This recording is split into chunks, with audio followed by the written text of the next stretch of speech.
이제 베드로전서가 마치게 되었습니다.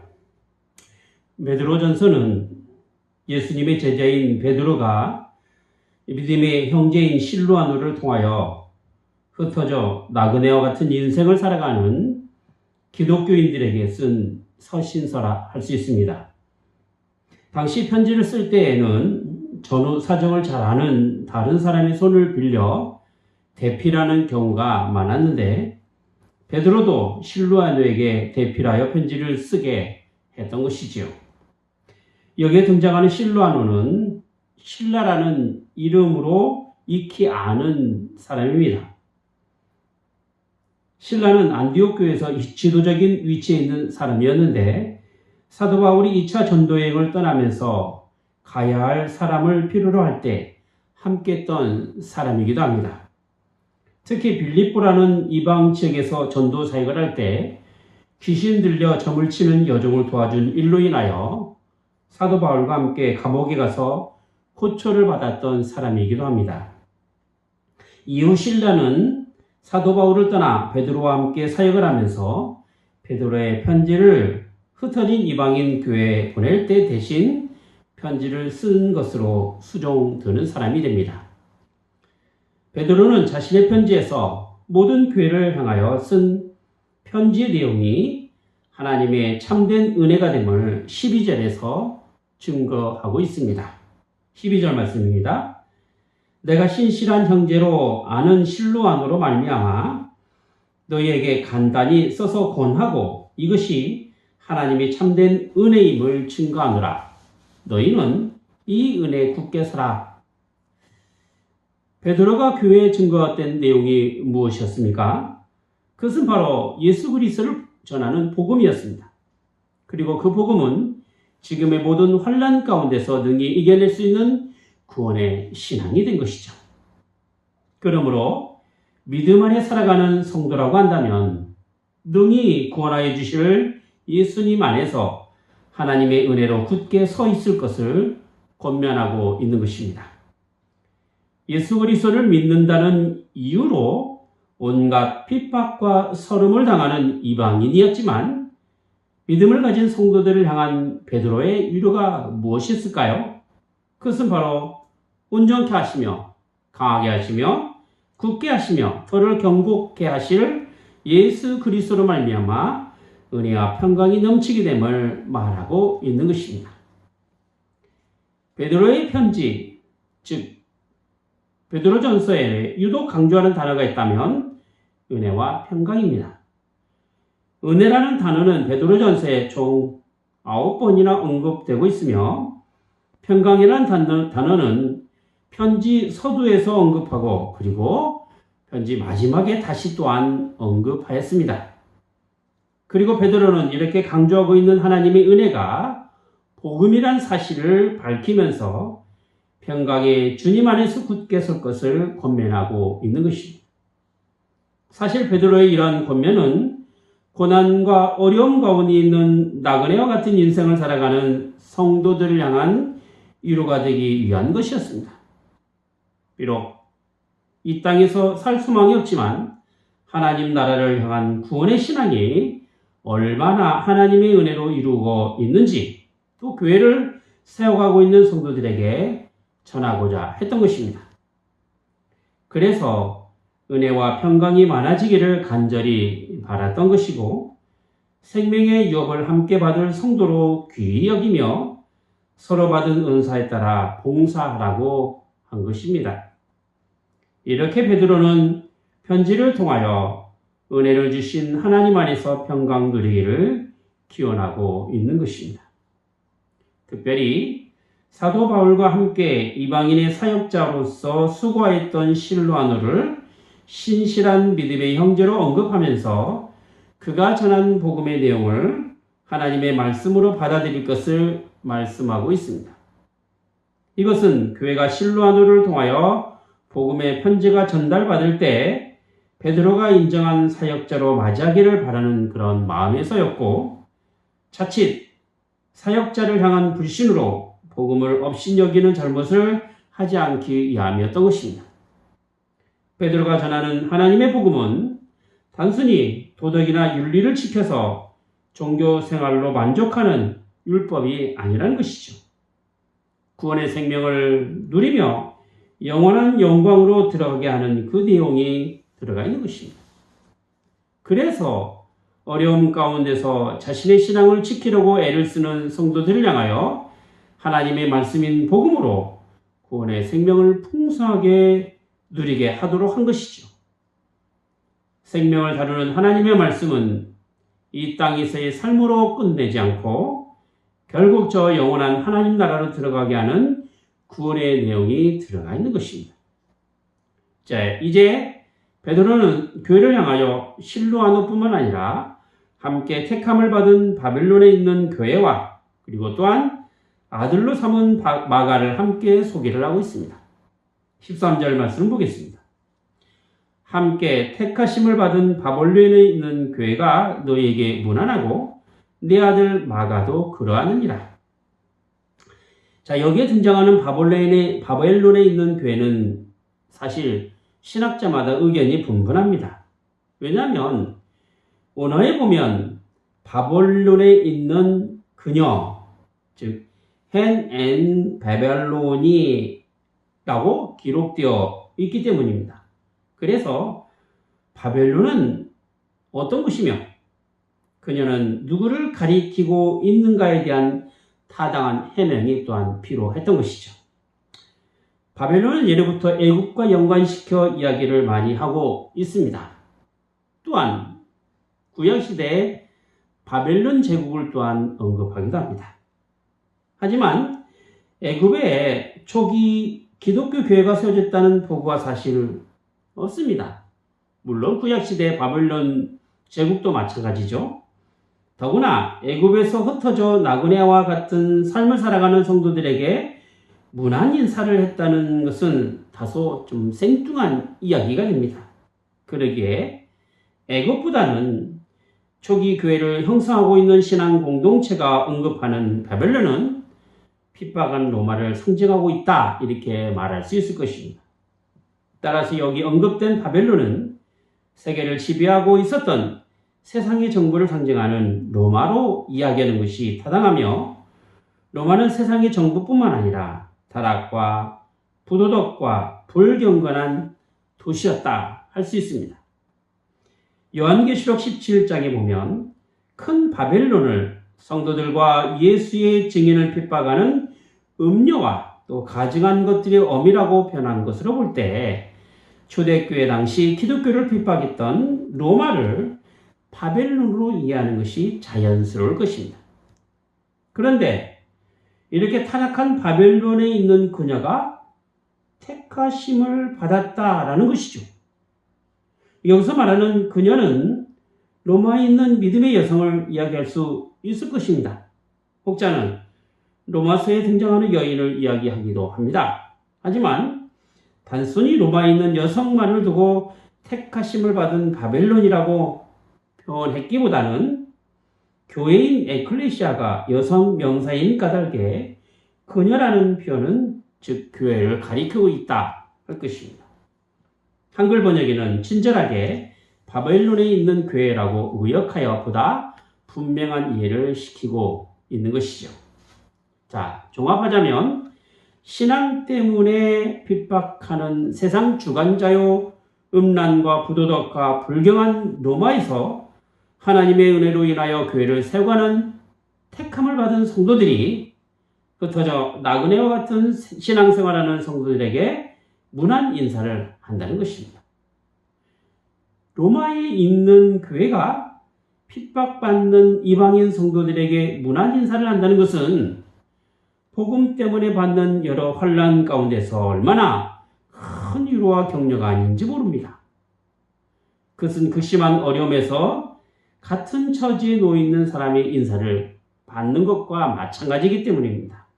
그러므로 다른 형편에 놓여 있는 사람의 말보다 더 큰 위로가 되고 격려가 되는 것이죠. 베드로는 흩어져 나그네와 같은 인생을 살아가는 이방인 성도를 향하여 편지를 쓰고 있습니다.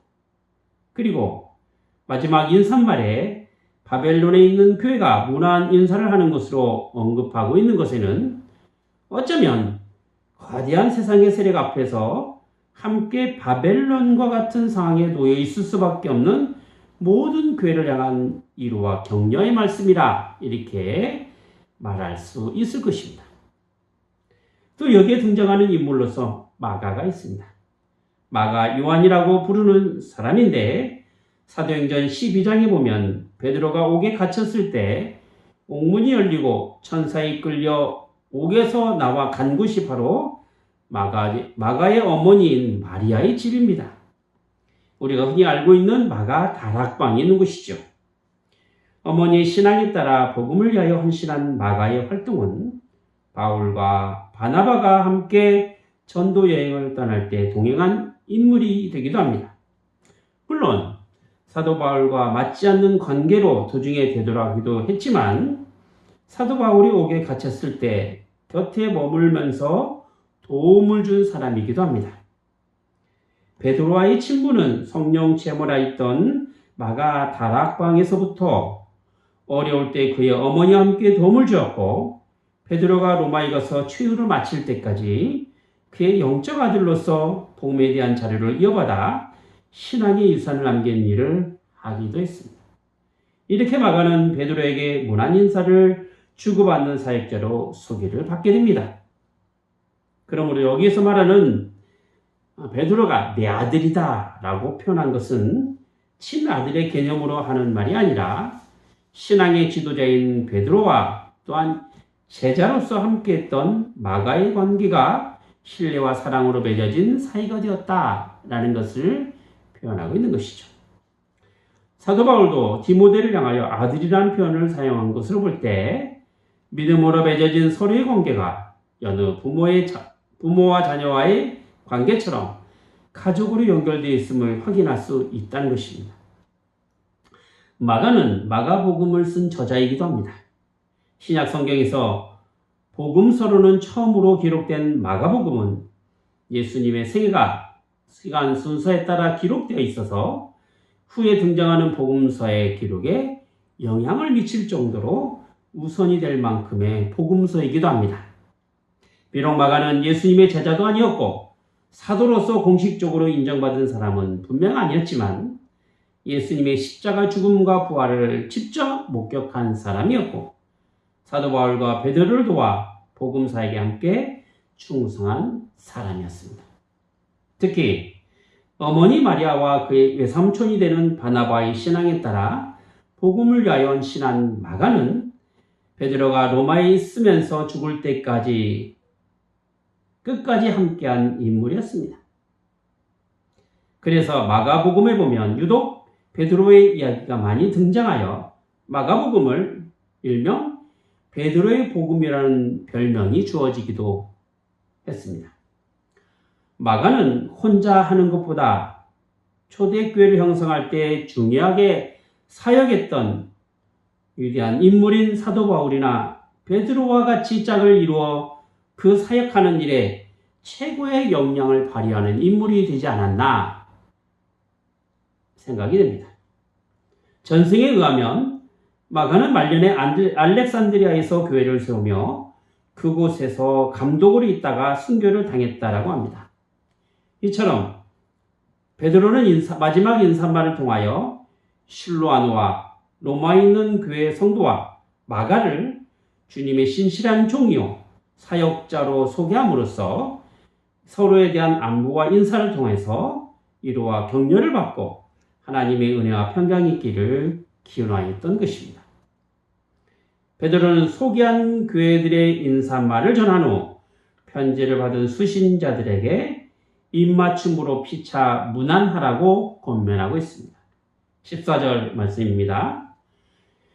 너희는 사랑의 입맞춤으로 피차 문안하라. 그리스도 안에 있는 너희 모든 이에게 평강이 있을지어다 했습니다.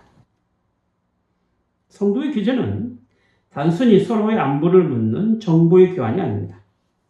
사랑의 입맞춤이라는 구체적 스킨십을 필요로 하는 것이죠. 초대교회에서는 성도들이 교회로 모여서 예배를 드리며 성도의 교제를 나눌 때는 유대적 관계에 대한 실제적인 표현을 사랑이 넘치는 표현으로 입맞춤이라는 방식을 사용한 것입니다. 이것은 유대계 회당에서 들어졌던 예식에는 없는 순전히 기독교적인 것이며 서로가 하나가 된 공동체라는 의식을 분명히 갖게 하는 일종의 관습이 된 것입니다. 그리고 교회에서의 이런 표현 방식은 주일에 규칙적으로 행해져 왔으며 오늘날까지 성찬식을 행하면서 존속해 왔던 것입니다. 물론 사랑의 입맞춤이라는 것이 남녀 구분 없이 했다는 것은 분명히 아닐 것입니다. 교회 안에서 행한 사랑의 입맞춤은 예배 후의 성도의 규제에 따라 사랑이 넘치는 일종의 유대 관계를 위한 것이었기 때문에 서로를 안아주고 포옹함으로써 한 몸을 이루는 교회가 됨을 확인하는 표현 방식이 된 것입니다. 따라서 초대교회 때 행한 사랑의 입맞춤은 오늘날에는 교회가 한 몸을 이루며 한 식구요 하나님 아버지 안에서 한 가족임을 확인하는 것으로 그 표현 방식을 나타내어야 할 것입니다. 복음으로 구원의 생명을 확인하며 서로가 동일한 신앙을 고백하며 교회를 세워갈 때 가져야 할 그 사명과 신앙의 정서를 함유하면서 서로 사랑하는 대상이라는 확인이 필요로 할 때 우리는 성도의 교제를 통해서 언제든지 그런 거룩한 사랑의 표현을 할 수 있게 될 것입니다. 베드로는 평강의 인사말로 끝을 맺습니다. 그리고 베드로가 언급한 평강은 그리스도 안에서라는 단서를 가지고 있습니다. 즉 편지를 받은 사람은 그리스도 안에서 평강의 인사를 받는 사람이 되는 것이죠. 다시 말한다면 복음 안에 있는 모든 성도는 예수님께서 주시는 평강의 인사를 받아야 하며 베드로가 기원하는 평강은 우리를 구원하시는 주님이 되시는 예수님과의 관계에서 이루어져야 한다는 사실을 이야기하고 있는 것입니다. 그래서 우리는 주님의 평강으로 인하여 그리스도와 연합된 사람으로서 주님의 죽으심과 합하여 우리 죄가 죽고 주님의 부활과 함께 새로운 생명으로 살아가는 그런 삶을 누리게 되는 것입니다. 오늘도 예배를 드리며 그리스도 안에서 부활의 생명을 소유한 모든 성도들에게 베드로 전서를 마치면서 베드로가 마지막에 인사말을 통해서 했던 것처럼 하나님의 평강이 여러분과 함께 하시기를 간절히 기원하겠습니다. 기도하겠습니다. 거룩하신 하나님 아버지, 이 땅에서의 삶의 고달픔과 슬픔과 괴로움은 인생을 살아가면서 겪어야 할 일이 없나이다. 가운데 특별히 신앙으로 인하여 당하는 어려움 가운데서의 저희의 위로는 복음으로 저희에게 주어질 하나님의 은혜와 평강이 없나이다.